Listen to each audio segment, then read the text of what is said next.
A postura do cidadão do céu. Vós sois o sal da terra. E se o sal for insípido, com que se há de salgar? Não presta para nada, senão para ser lançado fora e ser pisado pelos homens. Não se pode esconder uma cidade edificada sobre um monte, e nem se acende uma luz e se coloca debaixo de uma caixa, mas em algum lugar onde possa alumiar a todos os que estão na casa. Assim resplandeça a vossa luz diante dos homens, para que vejam as vossas boas obras e glorifiquem o vosso Pai que está nos céus. Mateus capítulo 5, versículos 13 a 16. O grande triunfo que o diabo tem tido hoje é a anulação da história do cristianismo. Para lembrarmos um detalhe, o missionário David Livingstone, após um bom tempo na África, faleceu.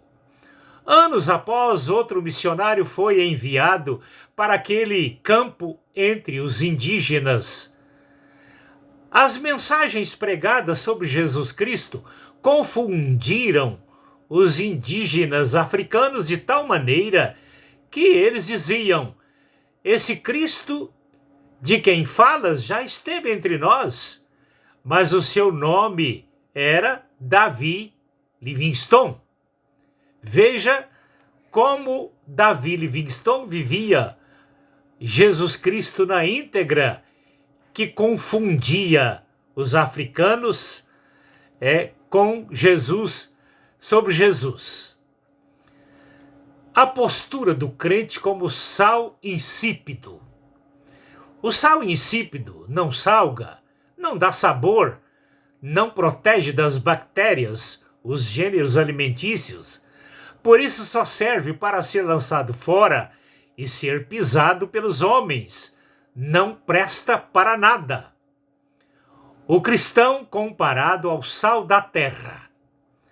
Quando saboreamos uma refeição temperada a contento, dizemos: que comida gostosa!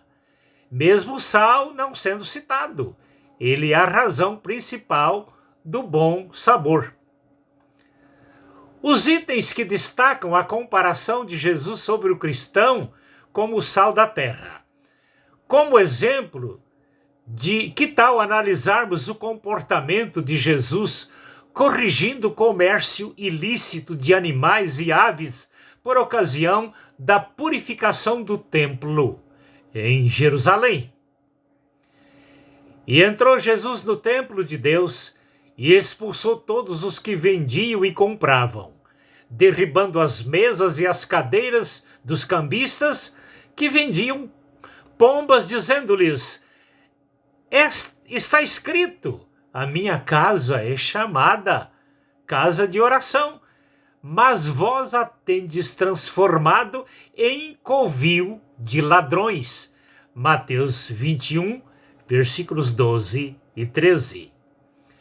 Esses relatos mostram Jesus interferindo nas questões políticas, colocando a casa de Deus em ordem.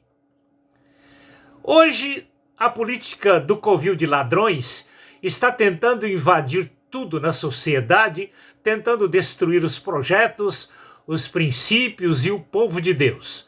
O que temos visto com decepções são os sais insípidos apoiando toda essa patifaria de uma esquerda com a sua condenação ao inferno predita em Mateus 25, versículo 41. Ser sal da terra significa ser cidadão da pátria celestial aqui neste mundo. Na carta aos Gálatas 5, versículo 22, diz que um dos frutos do Espírito Santo é a temperança. Isso significa que estamos no mundo para ser bons temperos de Deus para uma sociedade contagiada pela podridão moral. Somos o sal da terra para temperar uma liderança política, judiciária, legislativa e executiva com o tempero moral e espiritual de Deus. Na nossa posição cristã como sal da terra, significa fazer valer a nossa autoridade na correção das mentiras, das calúnias e corrupções em todos os setores de uma sociedade, seja ela política ou seja ela religiosa, para sermos cidadãos, por sermos cidadãos como todos, com todos os deveres e direitos. Isso significa ser sal da terra. Embaixadores da pátria celestial. Somos neste mundo, como cristãos, embaixadores da pátria celestial. Por isso Jesus disse, vós não sois deste mundo. Vós sois a luz do mundo. Mateus 5, versículo 14. Ser a luz do mundo significa aplicar nos cidadãos terrenos todas as instruções e orientações de como administrar este planeta em todos os sentidos, religioso e político e social. Jamais admitir o diabo com suas patifarias, representadas pelos corruptos que acham que este mundo é terra de ninguém. Administrado pelo capricho de uma liderança moralmente podre em suas atitudes diabólicas, tentando enfiar garganta abaixo de um povo comprometido com Deus e com os seus ditames. Como luz do mundo, temos que dizer aos líderes comprometidos com o diabo que este planeta tem que ser administrado do jeito de Deus e não do jeito de Satanás. Quando eu me calo diante de tantas patifarias, é porque eu me tornei um sal insípido. Sentimos que às vezes as blasfêmias dos monstros humanos contra Deus e Jesus Cristo é culpa nossa pela imagem obscura que refletimos de Jesus Cristo com o nosso comportamento cristão ridículo.